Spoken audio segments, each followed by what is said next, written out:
Ferocious flames, deadly smoke and a family trapped inside. Last year, 2 people died in Darwin house fires. Neither home had a smoke detector. But even those with smoke detectors may not be safe. Ionization alarms are technically not a smoke detector, they're a sub-micron particle detector. It's actually fraudulent to call them a smoke alarm. Most homes are fitted with these, known as ionization detectors, which are prone to false alarms, yet don't detect deadly smouldering fires.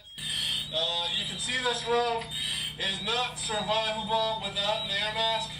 You probably couldn't get your kids out.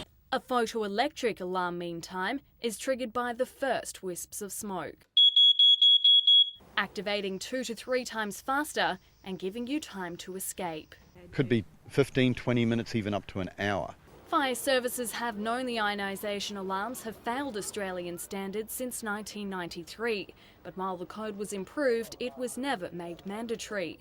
While a campaign in the US has seen 8 major cities ban ionisation models. If we could wave the magic wand right now and eliminate all the ionization smoke alarms and replace them with a photoelectric, in the US we would save 1,500 lives a year. We would cut our fire deaths in half.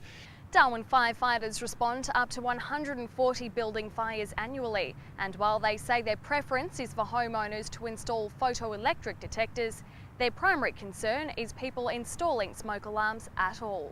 The NT Fire Service says legislation in the pipeline will put us ahead of the nation. A minimum requirement will be a photoelectric 10-year lithium battery operated smoke alarm installed.